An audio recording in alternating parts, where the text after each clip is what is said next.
Other appointments to honor in a few hours. But let me just explain my position ditong sa burial ni President Marcos. You know, I'm a lawyer. And mabaski magtanong kayo, kasali na yung nagpo-protest dyan, that we are trying to stick to the letter of the law. Wala kaming choice. We cannot have a different interpretation because it simply says that a soldier and a former president are qualified to be buried in the libingan ng mga bayani. I'm sure that you have heard me during the campaign. And I committed publicly everywhere I went, and that includes Zamboanga City. I committed to the people. It was not because of the Marcoses. I said, it's a question of law. Na sinabi ko, I will allow the burial of the former president in the libingan ng mga bayani. I made it very clear to everybody. And I explained already the reason why. It's a matter of law. Kung sinabi nila na sentimental, gano'n, hindi mo na lang inisip yung namatay na torture. Well, I was a government prosecutor. Kaya nga nag-resign ako pagka-prosecutor kasi ang nanay ko led the Yellow Friday movements sa Davao. Kaya sinabi ko sa boss ko during the multiple years, because as a matter of fact, I was just investigating 3 classes of people. Crimes committed by the military, committed by the police, and committed by the rebels. Those were the 3 categories of crimes that hinahandle ko noon. So I offered to resign thrice. But every time, dinideny. So hindi ko naman maiwanan ng trabaho because that's abandonment of duty. And that would be a crime actually. So out of respect sa aking mga superiors, I coasted along the years of martial law. But yung feelings ko, hindi ko na idagdag because that is of no moment. Kaming mga abogado, mga huwes, hindi kaming pwede magsabi, dahil na dictator yun, saang dokumento, it was a political action by the people. Ang problema, wala nakalagay dyan. That might have really been for them to realize na yung panahon ni Ramos, dala niya yung kausapan ng pamilya, pati siya noong presidente. That is a private contract between a former president who was deposed and died thereafter and the president. But is that a simple contract between them? Wala sa batas that unless there is a law. Kaya nga dumaan si Ramos, that would have been 12 years. Arroyo, wag naman siya, then Aquino, tatay niya. Di sana, they could have modified or abrogated with the provision or simply amended to include some other words that would fit a denial of the burial. Magtanong kayo ng mga abogado baski saan, we are trained, kagaya ng sundalo, pag sinabi na tumalon ka, tumalon ka. Kami, pag nagbasa namin klaro, presidente, sundalo, cemetery. Just about it. So, maski anong gawin ko, I could not really renege on my promise and the mandate of the law. Otherwise, kung gusto ng mga Marcoses, they can charge me for not following or simply violating the law also. Saan ako pupunta? Huwag na kayo magtanong kung saan ang feeling ko, but that does not count. Sabihin mo lang na they had what, 12 golden years to do it. Inamend sana nila. Simply, di wala ng gulo. But for as long as that law is there, I'm sure, well, the Supreme Court sustained me. Nanalo ang majority, but there were some dissenters, but have their own problems maybe of the period. Pero ako, wala akong choice. Ako na sundalo, babarilin ka ng superior mo pag sinabi charge, tapos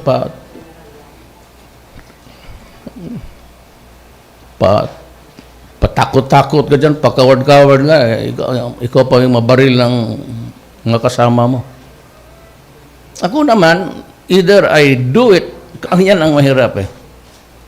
Whether I decided in favor or against anybody dito ngayon, ako sabi, I'm being, horrible president, demokrasya yan eh. Wala magawa. Abogado ako. I am trained to follow simply the law. It was a simple matter of amending the law.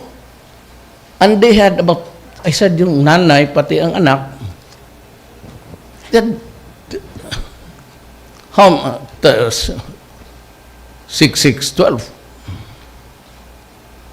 12 golden years to do it. Tapos, ikaw pa ngayon ang, bakit hindi mo na lang para klaro na allowed ka talaga? Because ayaw magsugal. Yan ang mahirap dyan. Ayaw nila pasukin. Alin dyan sa kanilang lahat. Because they were really afraid of what? The dissent, the crowd that would gather for alam mo, sa totoo lang, yung nakulong, but if you go up north,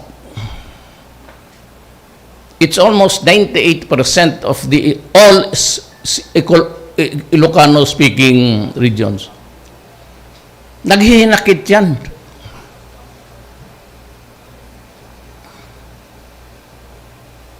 Kagaya ko, patayin mo ako, sino magagalit? Di siyempre, ang unang mga Bisaya, magagalit yung mga Maranao. Kaya anak ba nila ako? You would create trouble in this country. Pag masaktan yung mga Ilocano, anong gawin ko? Ganito na lang. Pag magbabaan lahat yan dito sa Manila, salubungin nga na ang demonstration mo, puti. If there is about 30,000 there or 50,000, magsalubong dyan sa city of Manila. The Ilocanos would demonstrate for their hero. Marcos is hero to the Ilocanos. No doubt about it. Kasaya lang mga Bisaya na pro Marcos. Magdala ng tao doon, mag-demonstrate yan.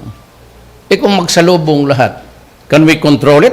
Can the military control it? No, of course, they cannot. Because I would not allow them to bring rifles. So it would only be the police.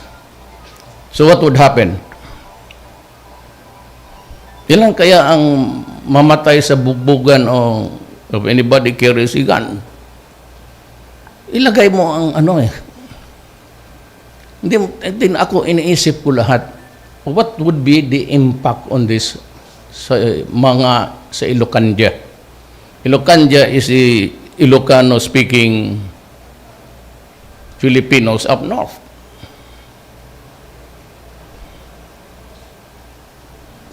Yan ang problema. So, just go take about 3 questions. Yung ano lang, what's really the butt of the matter. the raging issues, I can take about three. So, okay. Who's got the first? I'm Hader Glang, Mr. President, Sambuanga Today and World Bulletin. Mr. President, the Abu Sayyaf tentacles are continuously sprouting. Last time they kidnapped German, shot dead a woman, also German, then they abducted also the Vietnamese, and there is still, remaining Indonesian and Malaysian hostages in Sulu. So, I think this is your fourth time to visit this hospital, if I'm not wrong. What is your marching order, considering that we have this many foreign hostages? You know, I can be nasty. I mean, I can be a bad boy. But I'm talking about a nation. Kung mag-full blast ako dyan, invasion, padala ko talaga masundalo, pati bomba na, I can do it even now. I can call on the military, the armed forces of the Philippines to go all-out war and invade. Invade mo na lang ang Sulu. But I cannot do that because there will be huge losses, pati civilians, which is really what matters most, ang civilian. I can bomb the whole of, as a matter of fact, I can burn this, but what would it bring us? You kill about, what, 20,000 tausugs. You wipe out the, pati sa bukid na. Pag may makita kang bahay, you blast it to kingdom come. Would it bring us peace if I use force? Just like the President of the Philippines, nakatali kami. That is why, maski sino ang makausap ko, tausog, sabihin mo lang na nakikiusap ako. If they want to talk, I can go to them anywhere.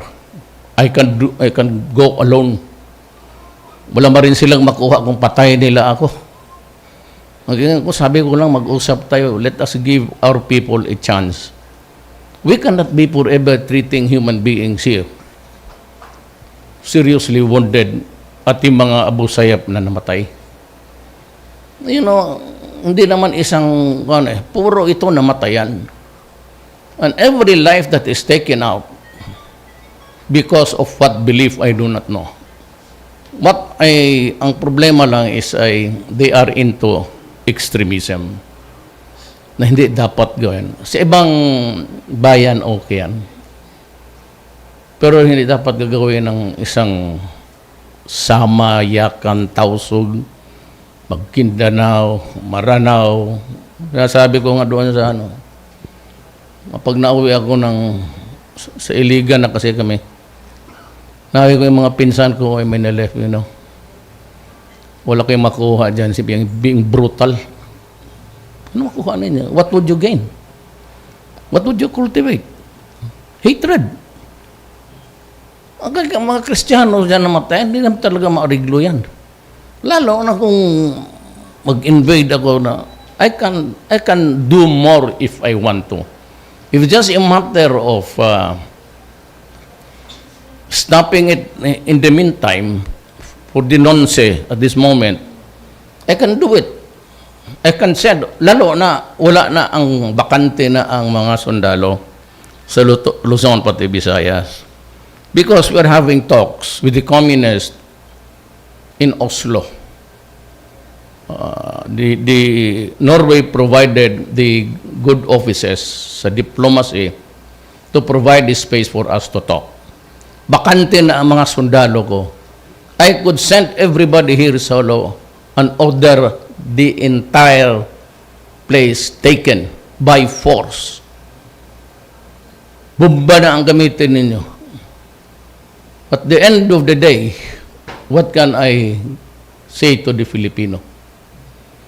That we have wiped out almost all of our Yakan, Sama, Tausug brothers and sisters. Even those not connected with the violence now. So, kami talaga, maski si Ramos noon, pag nandito ka sa akin, maintindihan mo na. Kasi, mamili ka. Hindi mo pwede sabihin, moro lang yan. Kaya diba yan, there is a bigotry also sa mga Kristiyanos. Ang Visayas pa, hindi lang masyado naintindihan. Na ang mga Moro, mas nauna pa yan sa Kristiyanos. The Spaniards and the Americans brought Christianity to this place in Mindanao. But we were all part of this Sri Visayas Empire before the Spaniards came. So we were really brothers in one community. Ang problema nila, when they saw Mindanao, kinuha pa rin nila. Because the Philippines was given to the Americans kasi natalo ang Spaniards sa American-Spanish War. Part of the concessions that were ceded to the Americans was itong Guam, kaya ang mga apelyido nila pareho. Marianas Island and the entire length and breadth of itong ating Republic of the Philippines. It is an inherited fight, mind you. Kayong mga tausog, kikinig naman kayo sa akin. No offense intended, sama kayong mga Abu Sayyaf. You know, this is not really our fight. It was a fight by the colonials against nagkaroon tayo ng republic, ate na mismo, nag-usap-usap yung mga minuno natin, sila, lahat na, Maguindanao, Maranao, Ilocano, Bicolano, and despite of our differences in the dialect, in our manners, behavior, our forefathers decided to form one country. One nation, irrespective of your tribe. Napirmahan yun eh. So, hindi naman natin kasalanan lahat. Either we talk, if you want autonomy or if you want something else, federalism, I am ready. I am committed to federalism set up to appease the Moro of the entire Philippines. Kasi, maski saan, nakikita mo na sila ngayon. Wherever you go sa Pilipinas, hanggang Abra, marami doon mga Maranao, mga negosyante. Ako naawa ako sa kanila. Minsan nandyan lang sa tabi ng mga kanal-kanal sa palengke. And yet, they thrive because they're really hardworking. But manood ako sa kanila, na doon na sa Visayas, pati Luzon, maawa ako sa kanila. How they have to sacrifice selling whatever their tamates, mga ano. So, they can, it tausog can go freely. I appointed 2 tausog as ambassadors. Makilala nga, one is James Lau, from Hulo, dito. Another one si Alan Timbayan. He was my roommate. He was my roommate sa law school po kami. He is now the ambassador sa Qatar. He used to be the charge of affairs sa Riyadh. Nag-retire siya. James Lau campaigned for me here. Hindi pa siguro na-bypass. Has to learn more. But he will be our ambassador to Brunei. In-appoint ko na. Ewan ko kung lumusot na sa commission appointments. Ay, Alonto sa Maranao. And appointed sa Maguindanao. Sa mga board. Hindi ko kayo kinalimutan. So, why don't we just stop the killings, violence? Maybe we can talk. And temporarily, we can have a structure like the federal setup. In the meantime, let peace come in. Then we can improve the place. This time, ako na mismo ang magtingin na magkaroon ng ospital na maayos, lahat. Kasi nawawala. Kung tignan mo yung previous Basilan, parang criss-cross na ang highway. Sa papilang. I'm not trying to attribute anything to anybody. But over the years, ang Basilan, ang gulo. Kaya kung mayroon dito, ako na yung ospital, na pangako ko na itatayo ko talaga yung ospital. Yan ang una niyan dito. Ako na mismo, Office of the President. Basta anything about Mindanao, ako na. Ako na para sigurado talaga. Pati kung may magtrabaho dyan sa Basilan o sa... Huwag man ninyong kidnapin. Sus Mariusep. Makisrahan mo sa okay, mayakan yan. Di hayaan mo magtrabaho para naman dyan. Gira man kaya. Hindi gira muna. Pero if you can really stop it for a while we talk. Pati Abu Sayyaf, I'm ready to talk to them. I'm ready to open the borders. Kasi yung may trade pa noon, almost the free trade, wala masyadong gulo dito because everybody was gainfully employed. After it was closed, because we were also losing on the side sa taxes, almost walang pasok. But I am ready to give that concession actually. Minimal ang taxes, just for regulation, para dumaan ka lang. Huwag ka lang mag-smuggle ng bala, baresos, Sobra-sobra na tayo niyan. I'm ready to talk about opening the borders down south. No problem. Dito naman sa those who want my yellow movement man on the 30th, I say, still give the guarantee. You can freely demonstrate, say anything you want, anything at all. At saka, may order ako, restricted ang armed forces, mga military sa kampo. Pulis lang ang magano. And they can demonstrate without a permit. Yung open public places. Huwag naman yung mga building. May nagtatrabaho. Open public places, no limit. Pag sabi mo, we want to demonstrate for 1 week, fine. 1 month, still okay. 1 year, yeah. Wala akong problema. And nobody will give demand a permit. If you want to scatter dirt there, fine. We will clean it up for you.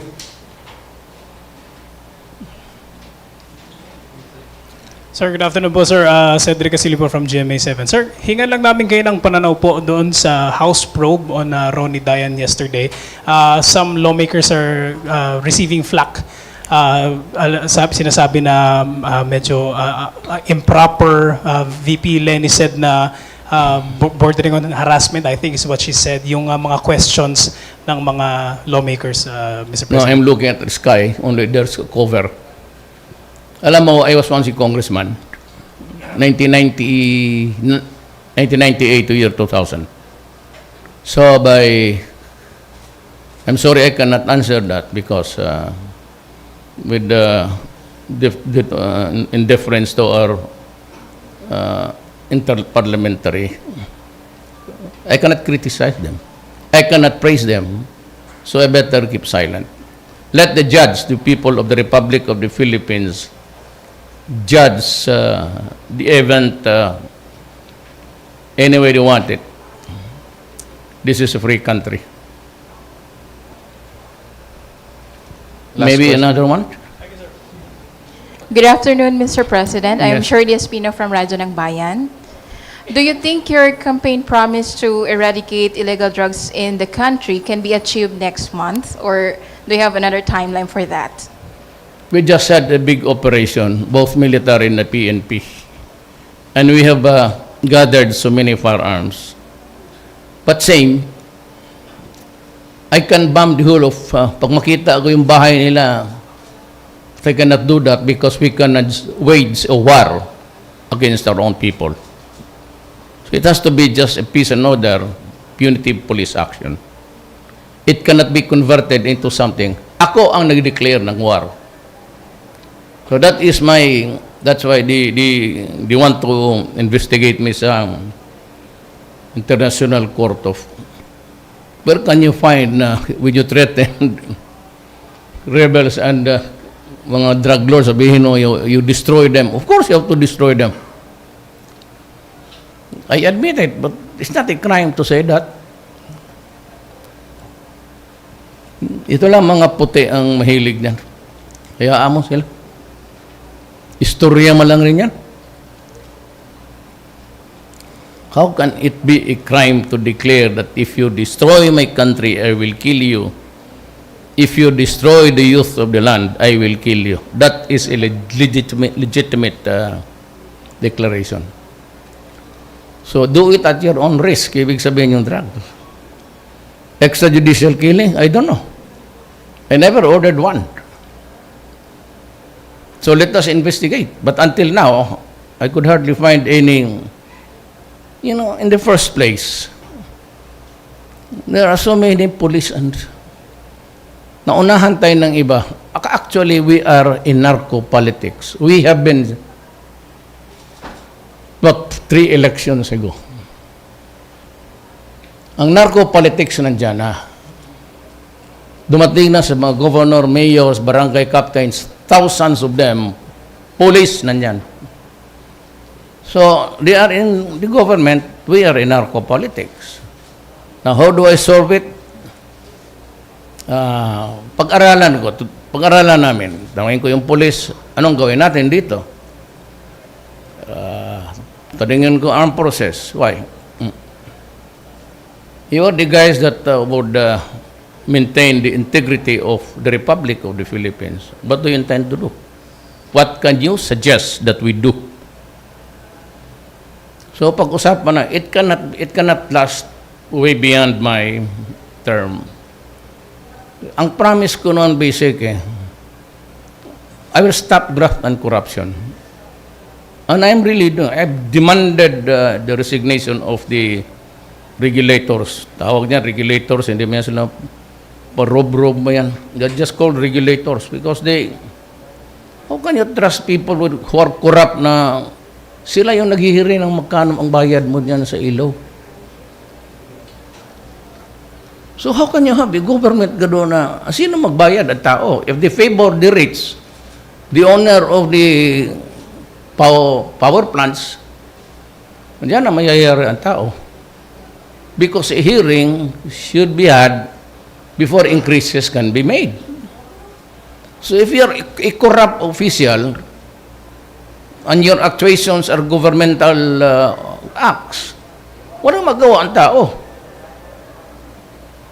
And if they decide to do it again and again, increase and increase, even if it is no longer justified, and that is what I mean, pagkakurap sa gobyerno, kawawa talaga yung tao. So I will not allow it. Second, sabi ko, ang druga. Third is criminality. Malakas na naman ang kidnap o ransom kasi ang shabu humina, walang medium supply. Kayo, basta ako, sinabi ko sa lahat, I have ordered the security forces, when I mention security, police, pati Capgo na yan, pati lahat ng armed forces, to go after them. We cannot exist as a troubled land forever. Buti pa, kanya-kanya na lang tayo. So, Mindanao should decide to Republic of whatever. Kanya-kanya na lang tayo. We cannot be together, and if we cannot control crime and criminality, at pakainin mo lahat ng mga anak namin ng drugs, gira talaga yan. But in the end, we lose our union or unity. So, bye-bye, Philippines. Wala tayong magawa. Sabihin, wala ka palang gawin. Meron, but it has to be a decent one. Wala yung extrajudicial killing na sinasabi nila kasi ng balot torture yan So yung mga binalo tapos tinapon, remember that there were several police generals. At the start of my administration, even before, tingnan ninyo yung nangyari na a month before I became president. Puro na tumbahan. So yung first almost 2 months na order pa lang ako ng medyo intelligence gathering, and sige na sila, they were cleansing already, purging para to protect you and protect everybody. Ako wala man ako masabi ang mga kayo extrajudicial, no? Sinabi ko hindi extrajudicial, destroy the operators and the apparatus. Hindi extrajudicial na balot-balotin, yan torture yan. Yan sinabi, sinong nasabihan mo? Padandahan yan. Sinong opisyal ang torture? Sinong nagpiait sa amin? Bakit kami ang tinuro ninyo? Kasi mainit na yan. Kita mo yung sabi ni pagbalik niya, alam niya, wala pa ako pag-assume ko marami ng patayan. Sabi niya, naglilinisan na. Tama siya. Hindi amin yun. Bakit magbalot yan? Bakit magbalot ng Crazy, you're wasting your time. Isang putok lang yan sa ulo. Why do you have to? Ano ka, nag-produce ka ng mami? Kita, it indicates sa'yo. Why would the police mga gano'n na i-plaster mo pa, pagustusin mo pa ako? Pag-liquidate niya, isang katutak na plaster to tape, ano ginawa ninyo? Last question, please.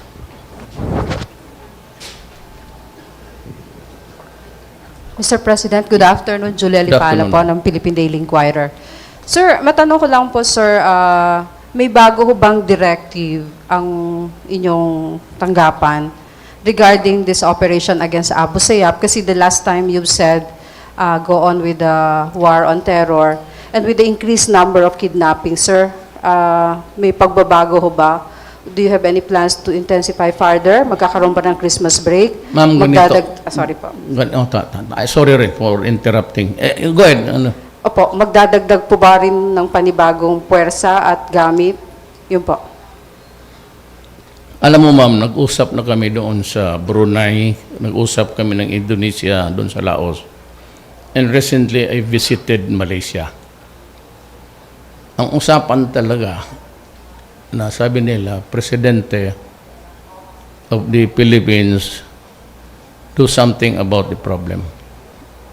Sabi ko, with the vast expanse of the Moluccas Strait, just besides Sulusi, Celebes, and tong Moluccas, because it's an important sea lane for trade and commerce. Sabi nila na do something about it. Sabi ko, the vast expanse of water really prevents me from covering all, Sabi ko, you just take care of your own territorial waters. I will take mine, responsibility, and the Indonesian. Sabi ko, we will just police the area. And alam mo, yung hindi ko alam ang paradigm ng mga tropa dyan, ha? I have never seen or encountered anybody from their armed forces ano ang style nila. Basta ako, sabi ko, I will take care of my own. Sila rin. And they are calling for a drastic action. The suggestion is talagang they'll just blow you up. But if it is in your waters and they are Filipinos, wala ang magawa. Because actually it is piracy or piracy. It is a crime against humanity, and any country, wherever you are, in any water, whether international seas or not, any police of any country can arrest you and bring you to their place, their courts. Baski dito sa Philippines, usual ngayon kasi i-surrender ka. But they can bring you to there. And if you are accused of piracy because it is a crime against humanity, so you can be held responsible, and they can hold the trial there, and you go to prison there.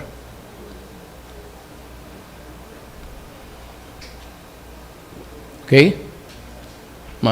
Everybody satisfied? Ma'am, meron ka pa? Kasi partida kita. Okay na? Yes, Mr. President. Yung, okay ba ang demonstration sa Manila?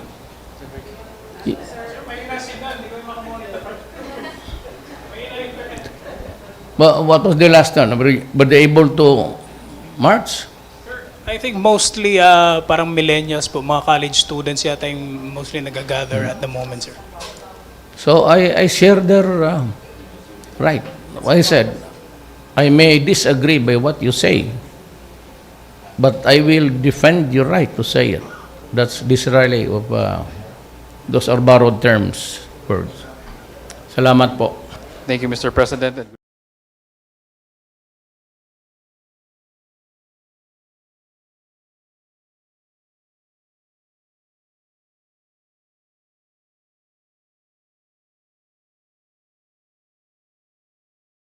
I'm being, horrible president. Demokrasya yan.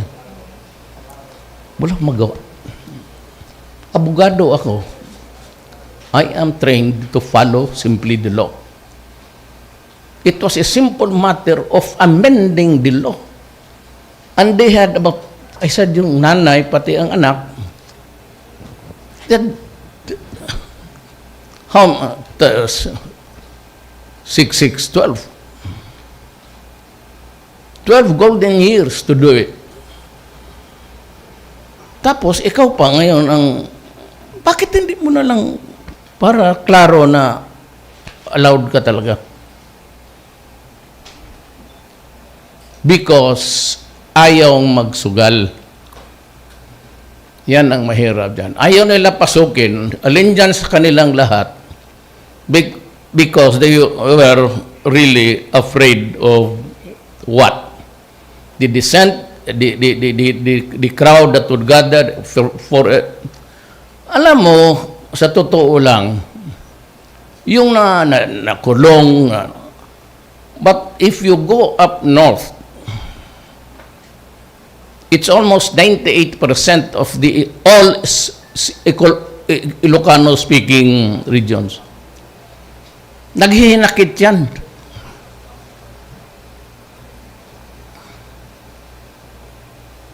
Kagaya ko, patayin mo ako, sino magagalit? Di siyempre, ang unang mga Bisaya, magagalit yung mga Maranao.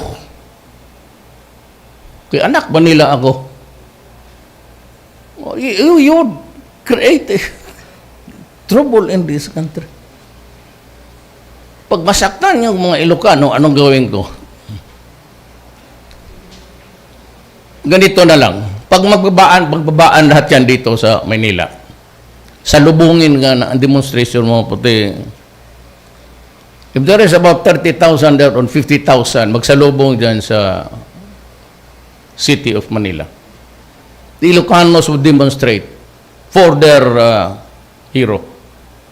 Marcos is hero to the Ilocanos. No doubt about it. Kasi lang mga Bisaya na pro Marcos, magdala ng tao doon, mag-demonstrate yan. Kung magsalubong lahat, can we control it? Can the military control it? No, of course they cannot. Because I would not allow them to bring rifles. So it would only be the police. So what would happen? Ilan kaya ang mamatay sa bugbugan o if anybody carries a gun? Ilagay mo ang Hindi ako iniisip ko lahat. What would be the impact on this sa Ilocandia? Ilocandia is the Ilocano-speaking Filipinos up north.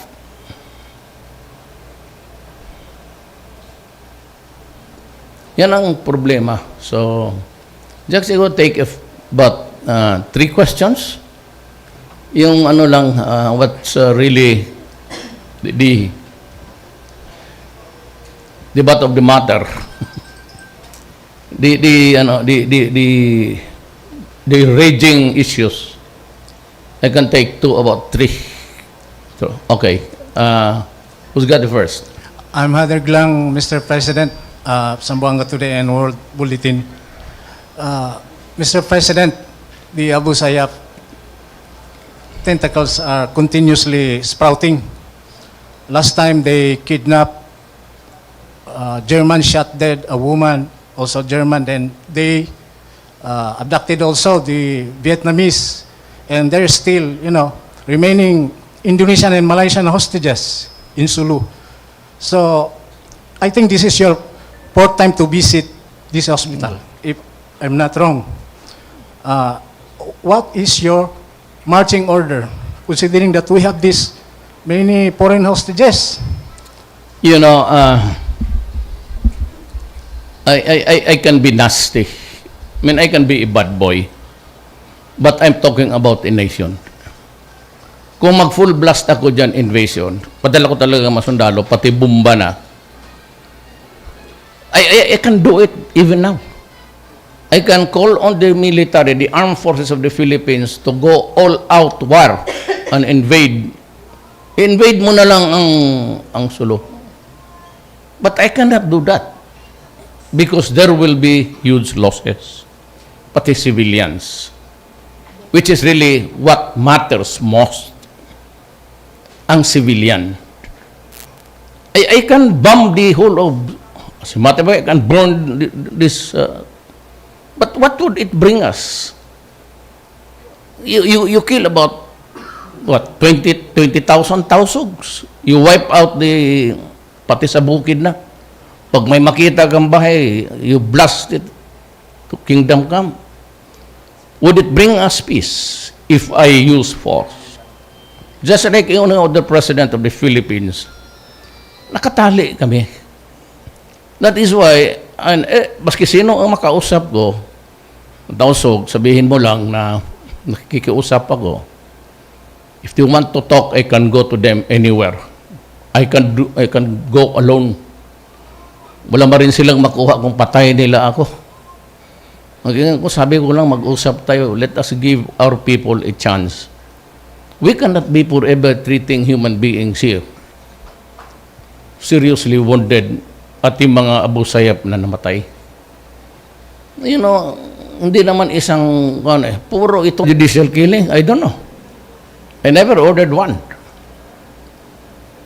So let us investigate. But until now, I could hardly find any, in the first place, there are so many police and naunahan tayo ng iba. Actually, we are in narco-politics. We have been, 3 elections ago. Ang narco-politics nandyan na. Dumating na sa mga governor, mayors, barangay captains, thousands of them, police nandyan. So, they are in the government, we are in narco-politics. Now, how do I solve it? Pag-aralan namin, tanongin ko yung police, anong gawin natin dito? Tanongin ko armed forces. Why? You are the guys that would maintain the integrity of the Republic of the Philippines. What do you intend to do? What can you suggest that we do? So pag-usapan na, it cannot last way beyond my term. Ang promise ko noon basic, I will stop graft and corruption. And I'm really doing, I've demanded the resignation of the regulators. Tawag niya regulators, hindi mo yan sila parob-rob mo yan. They're just called regulators because how can you trust people who are corrupt na sila yung naghihiri ng magkano ang bayad mo dyan sa ilaw?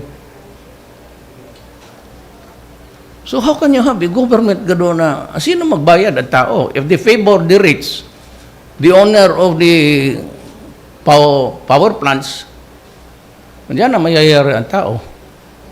Because a hearing should be had before increases can be made. So if you're a corrupt official and your actuations are governmental acts, walang magawa ang tao. And if they decide to do it again and again, increase and increase, even if it is no longer justified, and that is what I mean, pagkakurap man sa gobyerno, kawawa talaga yung tao. So I will not allow it. Second, sabi ko, ang druga. Third is criminality. Malakas na naman ang kidnap o ransom kasi ang shabu humina, walang immediate supply. Kayo, basta ako, sinabi ko sa lahat, I have ordered the security forces, when I mention security, police, pati kapgo na yan, pati lahat ng armed forces, to go after them. We cannot exist as a troubled land forever. Buti pa, kanya-kanya na lang tayo. So, Mindanao should decide to republic of whatever. Kanya-kanya na lang tayo. We cannot be together, and if we cannot control crime and criminality, at pakainin mo lahat ng mga anak namin ng drugs, gira talaga yan. But in the end, we lose our union or unity. So, bye-bye, Philippines. Wala tayong magawa. Eh, sabihin, wala ka palang gawin. Meron, but it has to be a decent one. Wala yung extrajudicial killing na sinasabi nila kasi ng balot torture yan eh. So yung mga binalo tapos tinapon, remember that there were several police generals. At the start of my administration, even before, tingnan ninyo yung nangyari na a month before I became president. Puro na tumbahan. So yung first almost 2 months na order pa lang ako ng medyo intelligence gathering and sige na sila, they were cleansing already. Purging para to protect you and protect everybody. Ako wala man ako masabi ang mga kayo, extrajudicial, no? Sinabi ko hindi extrajudicial, destroy the operators and the apparatus. Hindi extrajudicial na balot-balutin, yan torture yan. Yan sinabi, sinong nasabihan mo? Padandahan yan. Sinong opisyal ang torture? Sinong nagpiyait sa amin?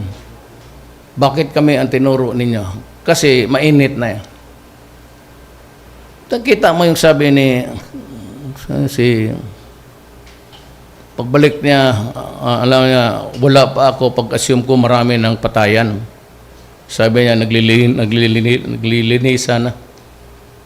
Tama siya. Hindi amin yun. Bakit magbalot yan? Bakit magbalot ng crazy, you're wasting your time. Isang putok lang yan sa ulo. Why do you have to? Ano ka, nag-produce ka ng mami? Kita, it indicates sa'yo. Why would the police, mga gano'n na i-plaster mo pa, pagustusin mo pa ako? Pag-liquidate niya, isang katutak na plaster to tape, ano ginawa ninyo? Last question, please.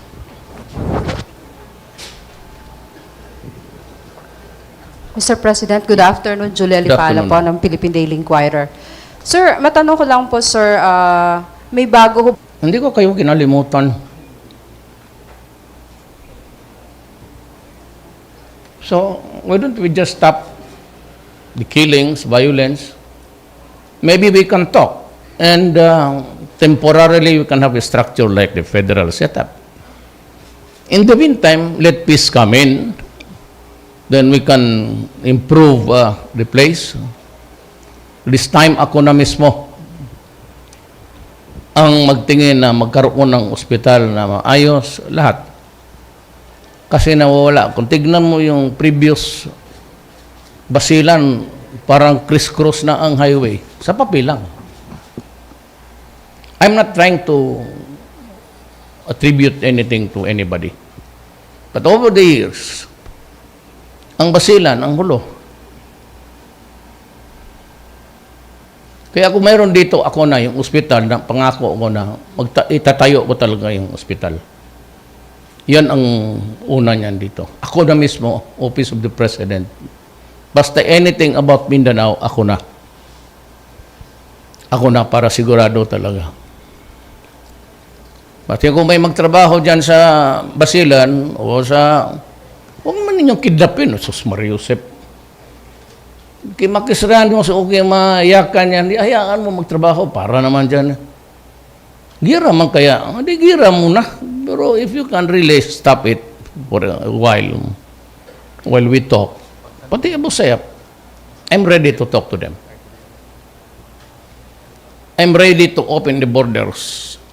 Kasi yung may trade pa noon, almost the free trade, wala masyadong gulo dito because everybody was gainfully employed.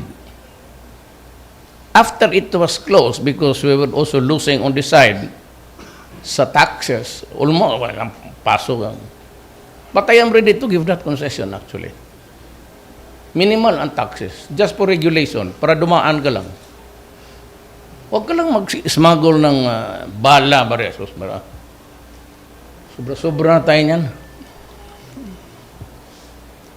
I am ready to talk about opening the borders down south. No problem. Dito naman sa those who want my yellow movement man on the 30th, I say still give the guarantee. You can freely demonstrate, say anything you want, anything at all. At saka may order ako, restricted ang armed forces, mga military sa kampo. Pulis lang ang magano. And they can demonstrate without a permit, yun, open public places. Huwag naman yung mga building. May nagtatrabaho. Open public places, no limit. Pag sabi mo, we want to demonstrate for 1 week, fine. 1 month, still okay. 1 year, yeah. Wala akong problema. And nobody will give demand the permit. If you want to scatter dirt there, fine. We will clean it up for you.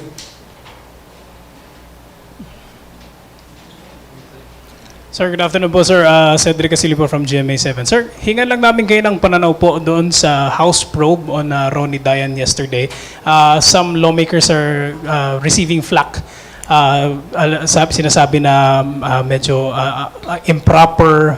VP Lenny said na bordering on harassment, I think is what she said, yung mga questions ng mga lawmakers, Mr. No, President. I'm looking at the sky, only there's a cover. Alam mo, I was once a congressman, 1998 to year 2000. So I'm sorry I cannot answer that because with in deference to our interparliamentary, I cannot criticize them. I cannot praise them. So I better keep silent. Let the judge, the people of the Republic of the Philippines, judge the event any way they want it. This is a free country. Maybe question. another one? Good afternoon, Mr. President. I am Yes. Shirley Espino from Radyo ng Bayan. Do you think your campaign promise to eradicate illegal drugs in the country can be achieved next month, or do you have another timeline for that? We just had a big operation, both military and the PNP. And we have gathered so many firearms. But same, I can bomb the whole of, pag makita ko yung bahay nila, I cannot do that because we cannot wage a war against our own people. So it has to be just a peace and order, punitive police action. it cannot be converted into something. Ako ang nag-declare ng war. So that's why they want to investigate me sa International Court of, where can you find when you threaten rebels and mga drug lords, sabihin mo, you destroy them. Of course, you have to destroy them. I admit it, but it's not a crime to say that. Ito lang mga puti ang mahilig niyan. Hayaan mo sila. Istorya mo lang rin yan. How can it be a crime to declare that if you destroy my country, I will kill you? If you destroy the youth of the land, I will kill you. That is a legitimate declaration. So do it at your own risk. Ibig sabihin yung drug. Extra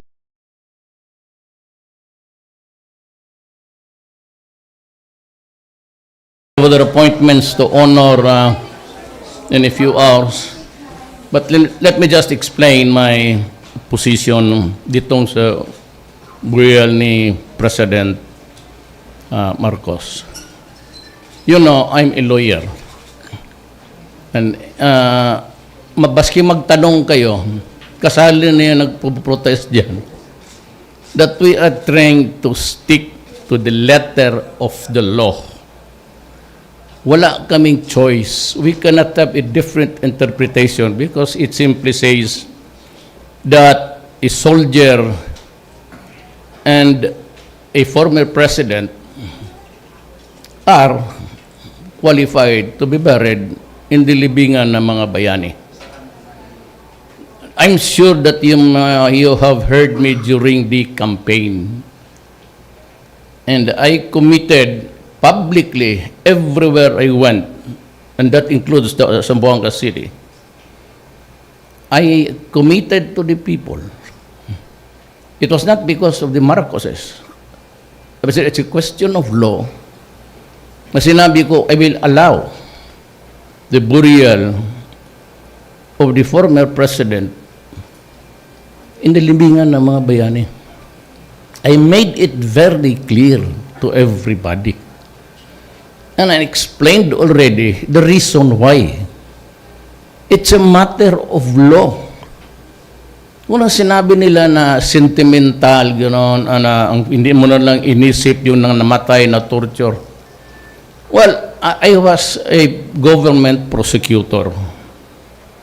Kaya nga nag-resign ako pagka-prosecutor kasi ang nanay ko led the Yellow Friday movements sa Davao.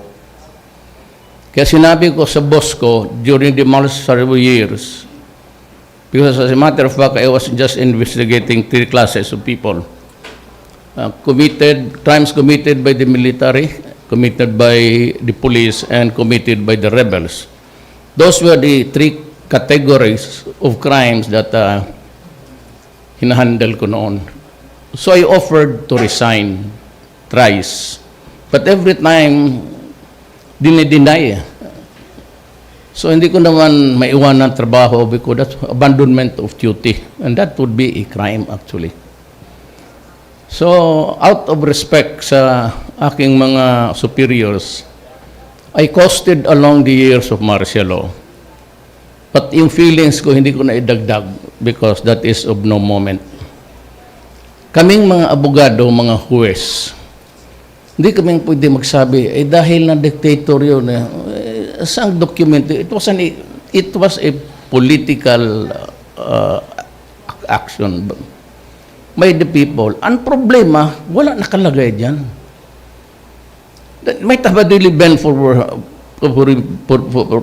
them to realize that yung panahon ni Ramos, dala niya yung kausapan ng pamilya, pati siya noong presidente.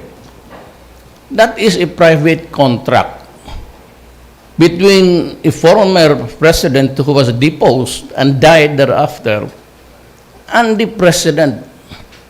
But is that a simple contract between them? Wala sa batas that unless there is a law Kaya nga dumaan si Ramos, that would have been 12 years. Arroyo, wag naman siya, then Aquino, tatay niya. Di sana, they could have modified or abrogated with the provision or simply amended to include some other words that would fit a denial of the burial. Magtanong kayo ng mga abogado baski saan. We are trained, kagaya ng sundalo, pag sinabi na tumalon ka, tumalon ka. Kami, pag nagbasa namin klaro, presidente, sundalo, cemetery. Just about it. So, maski anong gawin ko, I could not really renege on my promise and the mandate of the law. Otherwise, kung gusto ng mga Marcoses, they can charge me for not following or simply violating the law also. Saan ako pupunta? Huwag na kayo magtanong kung saan ang feeling ko, but that does not count. Sabihin mo lang na they had what, 12 golden years to do it. Inamend sana nila. Simply, di wala ng gulo.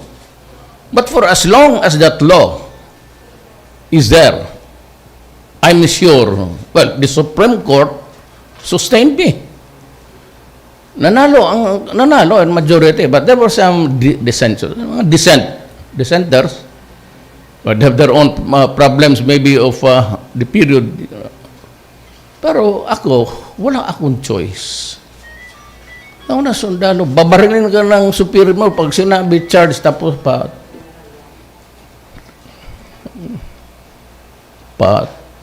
patakot-takot ka dyan, pakaward-kaward nga, ikaw pa yung mabaril ng mga kasama mo.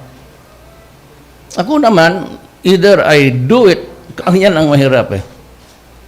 Whether I decided in favor or against anybody dito ngayon, ako namatayan. And every life that is taken out because of what belief I do not know.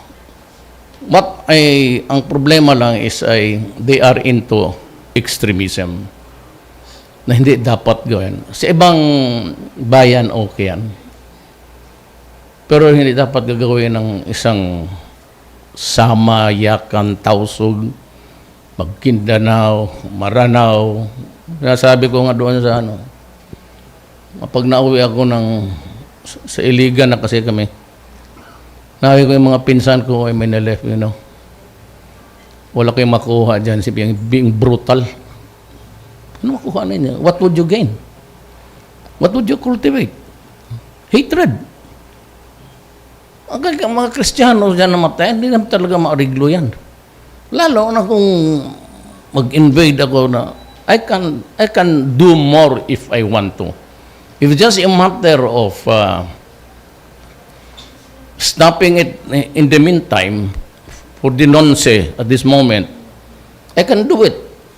I can send, lalo na wala na ang bakante na ang mga sundalo sa Luzon pati Visayas. Because we're having talks with the communists in Oslo.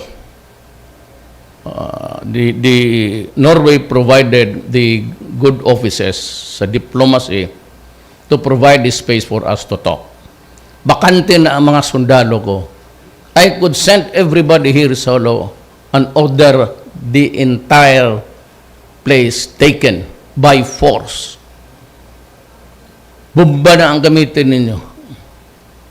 At the end of the day, what can I say to the Filipino? That we have wiped out almost all of our Yakan, Sama, Tausug brothers and sisters. Even those not connected with the violence now. So, kami talaga, baski si Ramos noon, pag nandito ka sa akin, maintindihan mo na. Kasi, mamili ka. Hindi mo pwede sabihin, moro lang yan. Kaya diba, there is a bigotry also sa mga Kristiyanos. ang Visayas pa hindi lang masyado naintindihan na ang mga Moro mas nauna pa yan sa Kristiyanos. The Spaniards and the Americans brought Christianity to this place in Mindanao. But we were all part of this Visayas Empire before the Spaniards came. So we were really brothers in one community. Ang problema nila, when they saw Mindanao, kinuha pa rin nila. Because the Philippines was given to the Americans kasi natalo ang Spaniards sa American-Spanish War. Part of the concessions that were ceded to the Americans was itong Guam, kaya ang mga apelyido nila pareho. Marianas Island and the entire length and breadth of itong ating Republic of the Philippines. It is an inherited fight, mind you. Kayong mga tausog, kikinig naman kayo sa akin. No offense intended, sama kayong mga Abu Sayyaf. You know, this is not really our fight. It was a fight by the colonials against. Nagkaroon tayo ng republic, ate na mismo, nag-usap-usap yung mga minuno natin. Sila, lahat na. Maguindanao, Maranao, Ilocano, Bicolano. And despite of our differences in the dialect, in our manners, behavior, our forefathers decided to form one country. One nation, irrespective of your tribe. Napirmahan yun eh. So, hindi naman natin kasalanan lahat. Either we talk, if you want autonomy or if you want something else, federalism, I am ready. I am committed to federalism set up to appease the Moro of the entire Philippines. Kasi maski saan, nakikita mo na sila ngayon. Wherever you go sa Pilipinas hanggang Abra, marami doon mga Maranao, mga negosyante. Ako naawa ako sa kanila. Minsan nandyan lang sa tabi ng mga kanal-kanal sa palengke. And yet, they thrive because they're really hardworking. But manood ako sa kanila, na doon na sa Visayas, pati Luzon, maawa ako sa kanila. How they have to sacrifice selling whatever their tamates, mga ano. So, they can, Tausog can go freely. I appointed 2 Tausog as ambassadors. Makilala nga, one is James Lau, from Hulo, dito. Another one si Alan Timbayan. He was my roommate. Sa law school po kami. He is now the ambassador sa Qatar. He used to be the charge of affairs sa Riyadh. Nag-retire siya. James Lau campaigned for me here. Hindi pa siguro na-bypass at has to learn more. But he will be our ambassador to Brunei. In-appoint ko na. Ewan ko kung lumusot na sa commission appointments. Ay, Alonto sa Maranao. And appointed sa Maguindanao. Sa mga board.